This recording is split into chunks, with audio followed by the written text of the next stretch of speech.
Hi, everyone. This is Bob Sorrentino from Italian Roots and Genealogy. Be sure to check out our YouTube channel, our Facebook group, and our newsletter.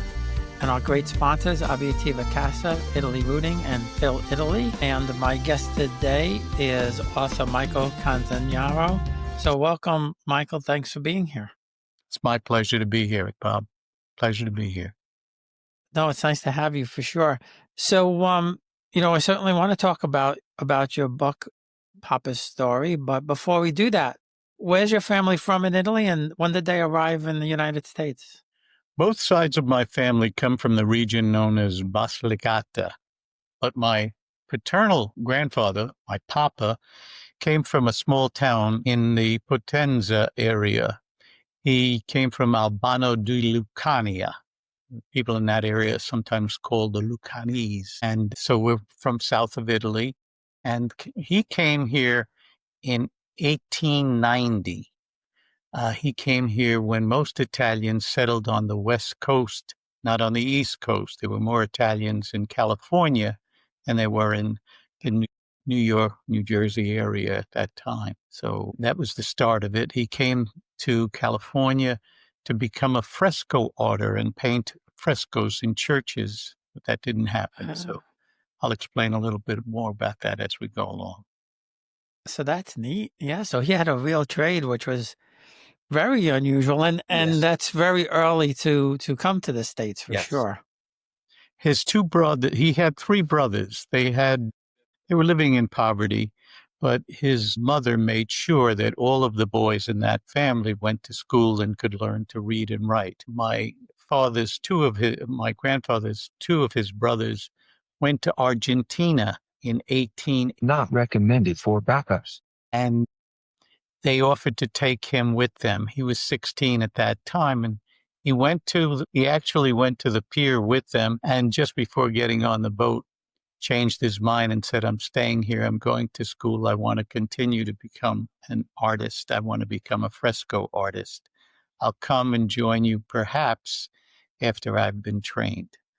And he got trained by a famous artist in Italy who had been trained in Rome and then settled in the area of Basilicata and was doing some churches down there. And he learned to be a fresco artist. And that's significant because when he did come here, thinking he was going to paint churches, he had no reputation. There was really no work for him. I'll get into that in a minute because it's a very, very interesting story. Originally, thinking that he was going to go and join his brothers in Argentina, communications back and forth between them in Buenos Aires and him in Italy indicated that there wasn't much work for him to do there. So he decided instead that he would make his way to California, where he had some cousins, and they were promising that they could get him some work. Interestingly, he lands in New York and immediately meets the woman he will marry. What I'm going to tell you here is very interesting. My grandfather meets an orphan from Matera. She was what was called a wheel baby. I don't know if you know what they are. Sure. Okay. Yeah. And so she's on this train going to California because her mistress back in Matera had said, I have an uncle in California, in San Francisco, who can get you some work. Start your life over there. My grandfather meets her on the train, and instantly they fall in love. My grandfather, by the time he and Maria, his wife, or wife-to-be, wind up in San Francisco, he becomes afraid that she doesn't know anyone, and maybe the uncle that's supposed to get her work might not be of good character. So he suddenly drops to his knees and proposes to marry her. To make a long story short, she winds up with a very nice man, this Donato, and his wife, who run a restaurant, and she works for them. And my grandfather meets his cousins, and one of them, Alberto, decides that, you know what, there's no work for you. Why don't you work for me? My grandfather refused. He said, I'm an artist. At that time, I'm not sure if you're aware of it, but sign painting on the sides of buildings and so on was becoming very popular form of advertising. And ultimately, my grandfather paints signs for the man's business, Alberto's business. He was he had what would you call it? A warehouse shop where you could buy home goods and all that. And he had just bought a building, and my grandfather paints a sign on his building. He goes over and he paints a mural inside the restaurant where his fiancée is now working. And shortly thereafter, he finds work as a sign painter. Sign painting in America at that time was similar to making a fresco, except that they didn't plaster the walls, the sign painters in America. Instead, they used paints that were absorbed right into the bricks and so on. So my grandfather's immediate success, he works for a company, and in a short time, he and Maria marry. And this is the interesting thing. He becomes fairly successful with the company and eventually is thinking about forming his own. In the meantime, his new wife gets pregnant with twins. This is the tragedy. She and the twins die of the Russian flu. Now my grandfather is alone in San Francisco, and the rest, well, let me pause for a second. This story that I just told you was a story that my grandfather only told me. My grandfather had 8 children. Okay. My father was the youngest. I was the youngest grandson that he had. We lived at that point in our lives when I was a student, a kid in school, in grammar school, a block away from my grandfather's house. So I would have to pass my grandfather's house every day going to and from school. When it was nice weather, he would tap at the window and he would beckon me to come in. And I would sit with him. My grandmother would bring him a little cappuccino and a biscotti, and she'd give me sugared milk. She thought that was a treat. She'd put sugar in milk and give me a biscotti. And he would sit and tell me stories. He told this story of coming to California, of meeting the woman on the train, of marrying Maria, of having his first two children die of the Russian flu. To me, nobody else in the family knew about it. I assumed that my grandfather had obviously told this story to all of his children. Everyone knew about it. In fact, years go by. It's now my mother and father's 50th wedding anniversary, and I'm giving a toast. And in the course of the toast, I tell this story that my grandfather said of marrying and having a first family in California and then coming to New York. After I finished my toast, my father came up to me and said, "Where did you hear that story?" And I said, well, Grandpa told me it. I thought you knew it. He said, no, none of us ever knew that he was ever married or lived in California. He had only told me. Now I'm going to back up a little bit. When he married Maria out in California, his patron, the man who got him started in the sign business, encouraged him to go on, this Alberto, was fairly well off at this point. And he had a gold watch on a gold chain. And my grandfather, when he was marrying Maria, said, I would like to have something like that. So he bought himself this gold watch, an Elgin watch, pocket watch, big, thick one, gold chain. Alberto gives him a $10 gold piece to put at the end of the fob. My grandfather died. When my grandfather died, my grandmother presented me with a little box. I'm about 13 years old. And in the box is the watch, not the gold chain, the watch. And she said, Grandpa wanted you to have something to remember him by. And he had 4 sons. He had several other grandsons. He gave it to me. It was his favorite, obviously. 10 years later, my grandmother passes, and there's a little box. And in the little box is the chain and the fob. And with it is a note in Italian that says, I didn't have anything to give you, but I kept this. Now, when you put it with Grandpa's watch, you will have the two of us together again. Oh, boy, that's so sweet. Isn't that a incredible. story? You're bringing tears to my eyes. Isn't that a story? That's incredible. That's incredible. It goes even better than that. So I keep this watch on a mantelpiece on my fireplace in a gold case, right?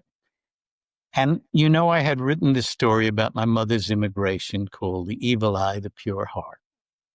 And one day I'm holding that book and there's a nice fire underneath, and I'm looking up, holding the book, and I see my grandfather's watch. And I hear in my head, tell my story too.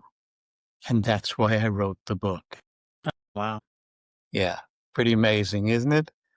Yeah. It's almost like divine intervention or something like that. But Yeah. I truly believe that they want us to tell their stories, and that there's some of us who are just destined. Like you said, he had several children, you had several cousins and all of that, and you're the one who had to tell the stories, I guess, right? Yeah. It was a privilege to know him. He was such a fine gentleman. And his life story is very interesting. He came back from California, obviously, and in, I guess, about 2 years later, there was sort of an arranged marriage. His folks back in Italy tell him that a friend of his father, my grandfather's father, will be coming to America, and he has 10 children, and he's going to need some help getting through Ellis Island. Would you help him? And so what year is this now? This is about 1892 or 3, somewhere in that range. Huh. And the oldest of the 10 children is my Nana. She's about 16 years old, and she comes there and she falls in love with him. She sees him, love at first sight. He was a very handsome man. And little by little, they become, married couple, and they begin their life together. My grandfather continues independently to build a little sign company in New York. It's not very, very successful. So he looks for work elsewhere, and he gets an interesting job. He's going to tile in the subway system. Uh-huh. When he was trained by the artist in Italy, one of the other things he was trained to do was how to make mosaics. So if you go in the New York City subways, one of the interesting things you will see is often there are these mosaics, and in the mosaic will be a bridge. Or at Astor Place, for instance, in Manhattan, there's a beaver. Why? Because John Astor made his fortune in beaver furs. So what you would do if you were traveling and didn't speak English or couldn't read and write, you might say to somebody, not get off at Astor Place, but get off where you see the mosaic of a beaver. So he would make these kinds of mosaics, and that was how he succeeded when the subways were being built. So he was involved in making the mosaics in the subways. So I thought that was an interesting thing for him too. Yeah, a lot of people, I don't think, realize that the subways, a lot of Italians did kind of work in the subways. In fact, I believe, I know he worked in the subway. He may have even done similar work was Giovanni Martino, who was at Custer's Last Stand. He was the only survivor from Custer's Last Stand. There were, I think, 7 Italians that were in the 7th Cavalry, and he was the bugler. And they sent him to go with a message to one of the other generals, colonels, whatever. And so he wasn't there when they slaughtered Custer and the rest of the 7th Cavalry. And he eventually wound up in New York, but he also was a child of the wheel. Yeah. And his father eventually contacted him, but he didn't want to have anything to do with his father at the time. Kind of, I guess he was a grown man, and I guess felt that this wasn't right, that he did that, or whatever the case may be. Yeah. Let me back it up 1 minute, because I think this is an interesting aspect of my grandfather's life. I said he wasn't too successful as a sign painter in New York. Actually, he fell off a scaffold. Sign painters were also called wall dogs. I don't know if you know that expression. Oh, no, I never heard that. They were called wall dogs. And the reason they were called wall dogs is that they were on walls, leashed like a dog. They would have a rope. Oh, Sometimes they weren't in a scaffold. They just had a rope that they hung from, and around their waist would be the paint cans. And they would paint and swing back and forth. And they would attract an audience below because these guys were not only painters, they were acrobats. And that was my grandfather. And on one of these occasions where he was painting a sign, fell off the scaffold, broke his leg, and now he was unable to do the work of a sign painter at all. That's when he got into the subways. But he told me a very, very interesting story about working in the subways.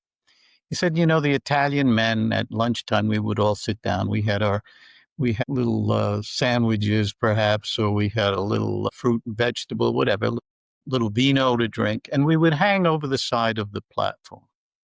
And he said this one particular day, as he's talking, and he was educated compared to most of the other men, and he was bigger than most men. He was probably closer to 6 foot, and that's tall for an Italian from the South.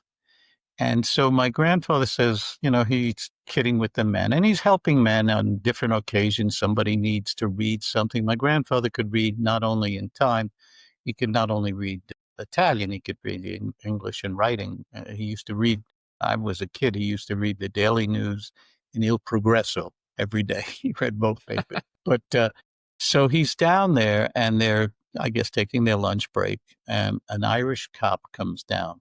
And he says, "What are you guineas doing?"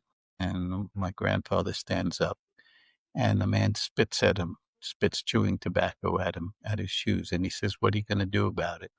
And my grandfather doesn't say anything. He knows he's being baited into a fight, and he won't take the bait. And, after a bit, they have more words, and, he threatens that, you should all go back to Italy where you belong, get out of here, you're ruining the country. This is a high point in American nationalism. The Know Nothing Party had existed in the 1860s, but, it continued to have ugly roots throughout the country. And so there was a lot of discrimination, as you're well aware, against Italians.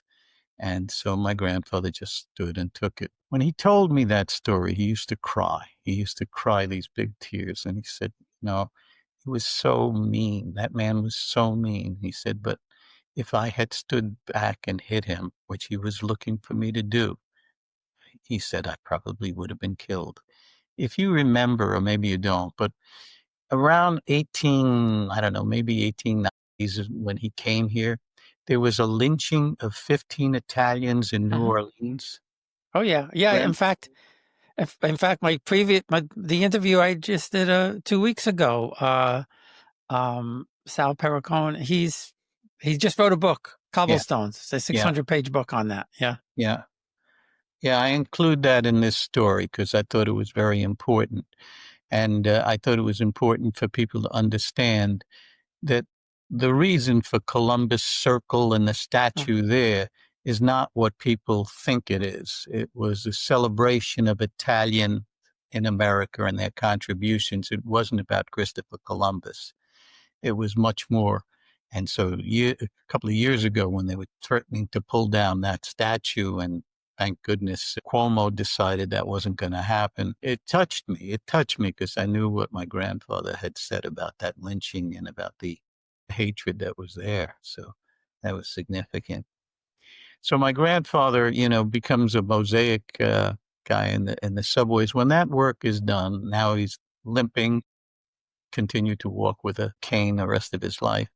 What's he going to do? Well, he decides to become a house painter. And that's really what he did for the rest of his life. But he had other skills too. And in addition to painting a house, he would do, like on an office door, he'd do gold leaf lettering and stuff of that sort. And so he was multifaceted. But sometimes, he would work and people couldn't pay him. So I remember one time he was paid with a U.S. Navy officer's cutlass sword from 1890. He gave that to me, which is still in my possession. I think about him when I see that. But he said, how they bartered and traded back and forth. they insisted that their children, my nana and he insisted that their children be educated. And 3 of the 4 boys went to college and graduated. The oldest of the boys did not because he was a little bit of a wild seed, and he impregnated his girlfriend at 17. She was 20 some odd years old.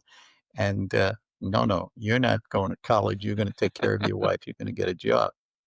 My Nana's family was stonemasons in Italy. They had come here and they started working in the monument business. And that particular, my oldest uncle there, who wasn't allowed to go to college, he got into their business with them and quite frankly became the wealthiest of all, all of them. He did very, very well. 2 of the girls were college graduates. One of them, my Aunt Helen, was one of the first graduates of Hunter College, Hunter High School, Hunter College. And just fascinating stories, but they were all well-educated people. My father was supposed to be the priest in the family, and that was a whole issue. When he left, they blamed my mother for seducing him, that sort of thing. And I followed in those footsteps. I went to a seminary too. Really? Also, Yeah. yes, I did my time in St. Joseph Seminary up in Yonkers, New York. And then my calling, I always felt, was my grandfather in the back of my head, that you had to help other people. And that's what when I left the seminary, I decided to become a clinical psychologist, and addiction and drug and alcohol addiction was my specialty. We'll be right back. Experience Italy like never before, traveling with a scheduled group or create your own bespoke tour with friends with philitaly.co. Pack your bags and follow Phil. That's www.philitaly.co.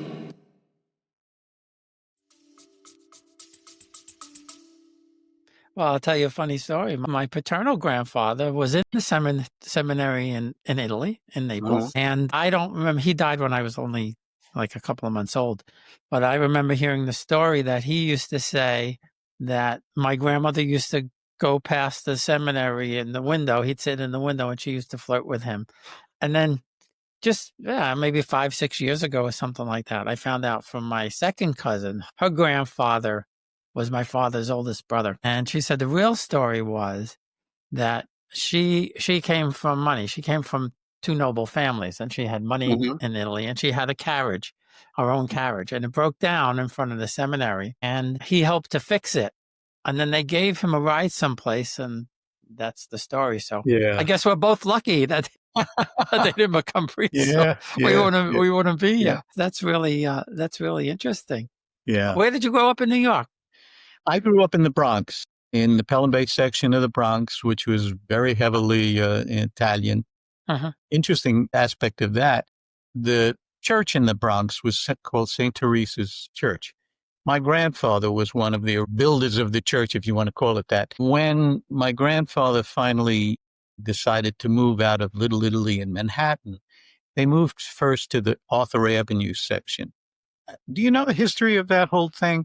I don't. The Leggett family, the cigarette people, Leggett and Myers, they owned tremendous acreage in that section of the Bronx.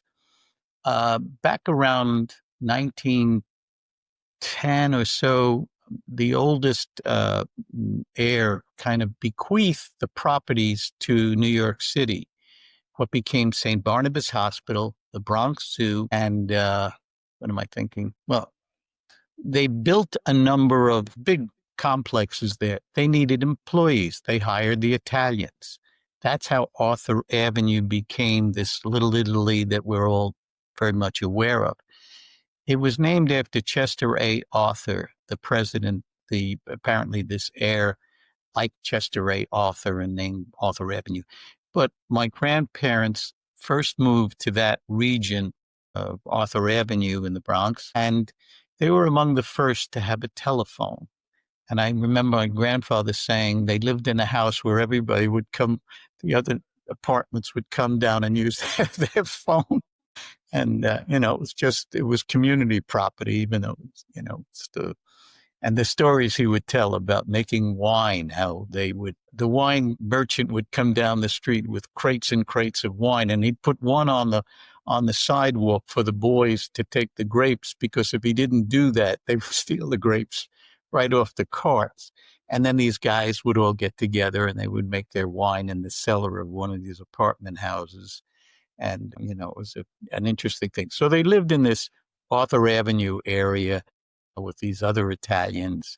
And then eventually my grandfather was doing well enough that he decided that he would look for a place of his own. And he found a little house in Pelham Bay. And at that time, there was no church there. There was a church. It was called Our Lady of the Assumption, but the Italians had to be in the basement of the church. I don't know if you're aware of that. We weren't good enough to be sitting upstairs.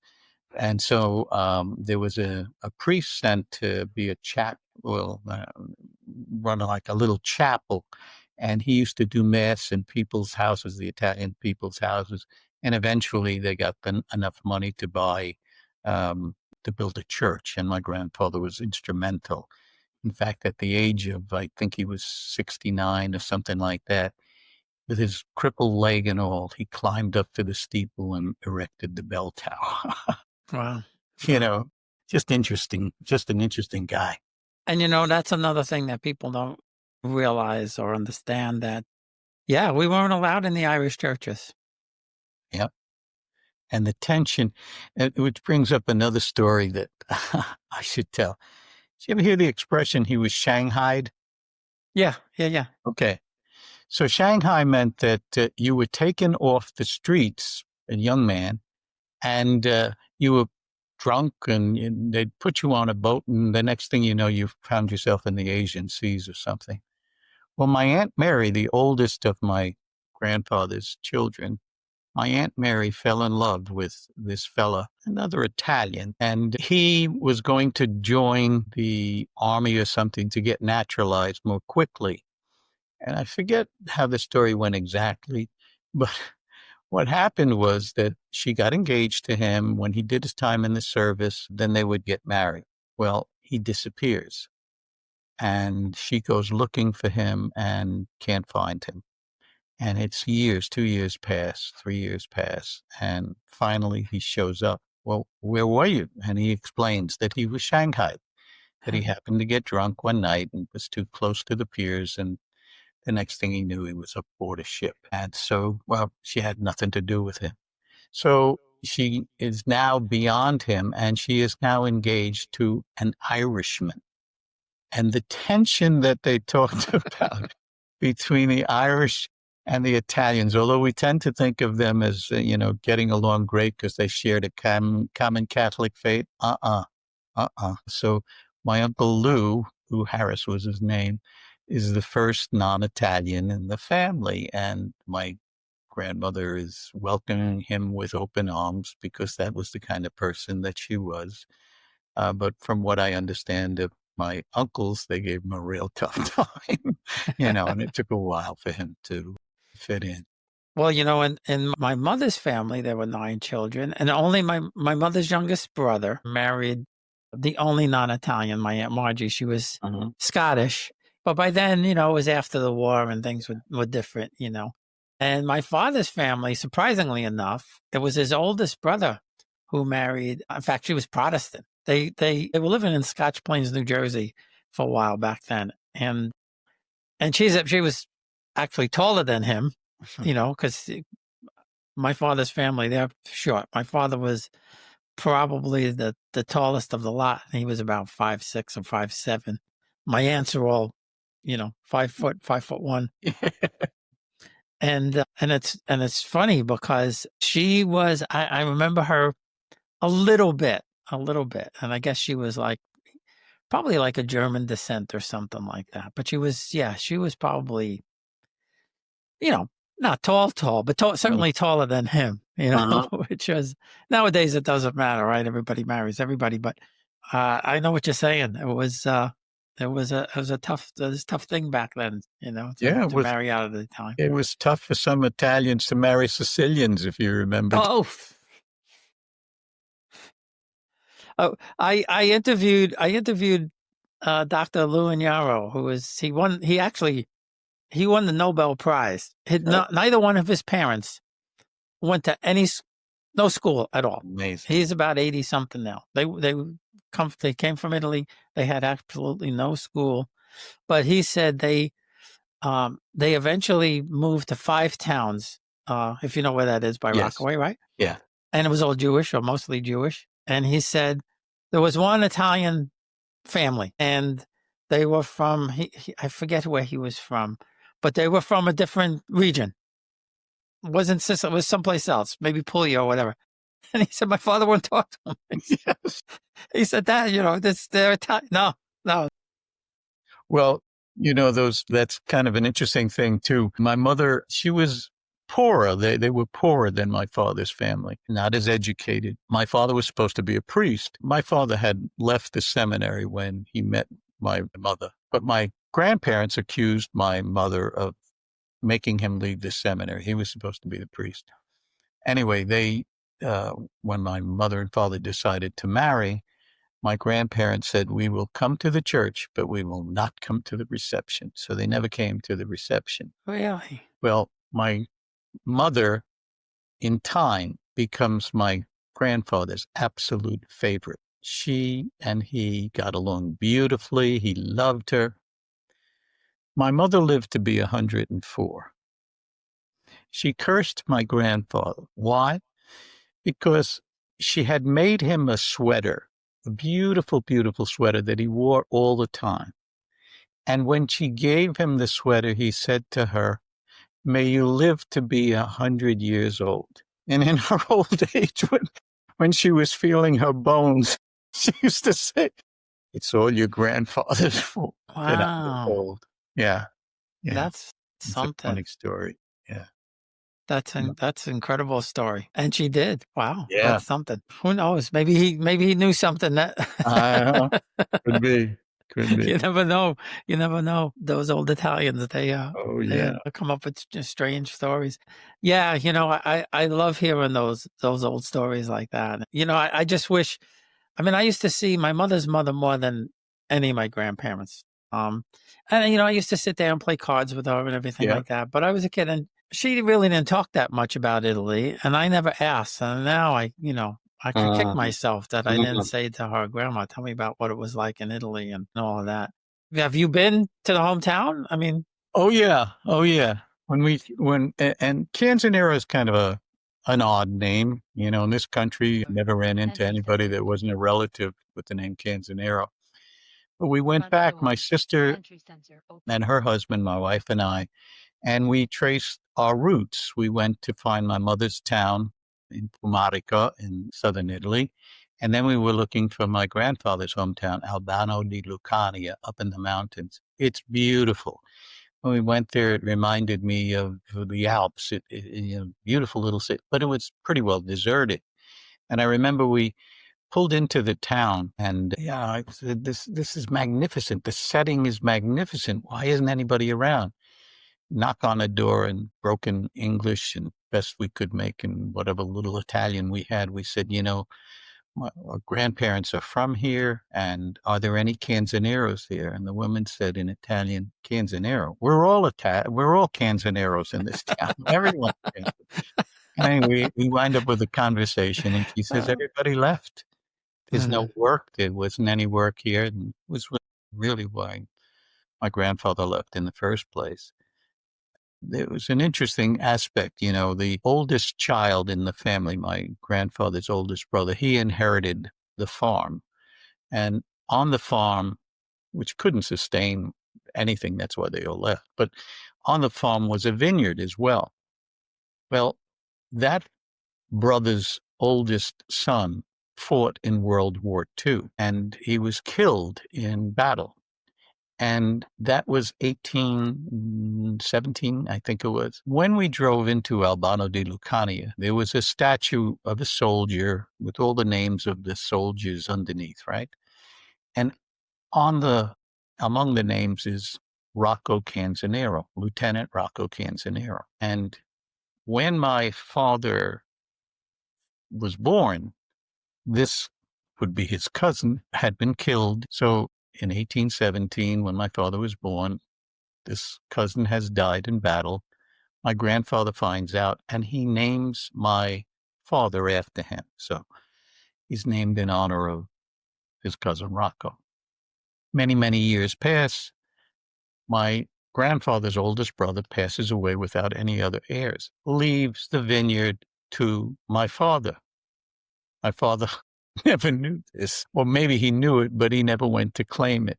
So when we go to Albano di Lucania, we're checking to see it's a flourishing vineyard. The state had taken it over, and that was the story. Oh, My wow. father had, gone there to claim it. He could have had it, but at this point, the government runs it or sold it to a family. I'm not sure where it's at this point, but that's an interesting aspect to the story. So I'll tell you what's amazing about just talking to you now. I've been doing a series on how people get their last names, and I've done 5 or 6 regions now, and I'm doing Basilicata now because one of the guys in my club said, "How come you haven't done Basilicata?" Yeah, his name is Federici, and his family's from Potenza. But one of the things that's interesting, I didn't know that Lucania was the original name for Basilicata. Yes. And that a lot of Albanians went there. So I'm wondering, Albano de Lucania, was that founded by Albanians? Probably was. It was the Albanians in Lucania. That's really what it translates to, or Albania in Lucania. Yeah. Yeah, when I did a genealogy thing with the, See, that freaks me out because why did that, I'm just working on it now.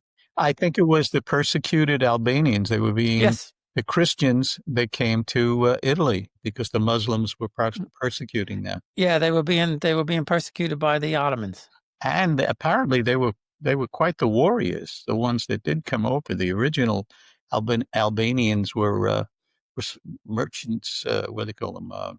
Soldiers of fortune. So there's some of that too. So yeah, I think I'm about 18% in the DNA of. Well, that would make sense. Of course. Yeah. It's funny. But I had no idea. Yeah. I mean, we were there. We went to Matera a couple of years. It was 2 years ago now. We went to Matera, which is just an amazing place. Isn't it fascinating? Yeah. Built in the side of the mountains there, and you can watch the civilization as it went up. That's crazy. Well, yeah, and they were still living in caves without electricity in the 1960s. Well, and that was the reason I had first wanted to go to Italy when I was a student at 18 or 19. I hitchhiked around.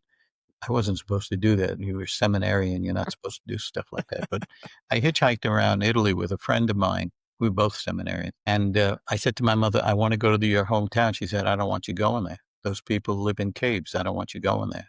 And she remembered that, she remembered the fact that there was a style of living. I think they call it the Stasi style of living down there. The rooms, the people had their kind of rooms in the caves, and then there was a common eating area where everybody cooked their meals together. So it's a fascinating aspect of that part of Italy. Yeah. One of the caves is a museum now, and we went into it, and it was 2 rooms. One room was for the people, and the other room was for the animals. Yeah. And my mother tells that story about why she never allowed us to have pets. She said, when I was a kid growing up, she said the chickens and the pigs and we kept the donkey downstairs to keep us warm. The reason for the donkey being in the house was that it created warmth. And she said, you think I want you to have animals in the house after I fought my life to get away from poverty? I said, wow. Wow, that's amazing. We weren't allowed pet. I had a parakeet. I was allowed a parakeet. My grandmother had a canary. Her mother had a canary, so I could have a parakeet. So your mother was born in Italy? Yeah, my mother was born in Pumarico.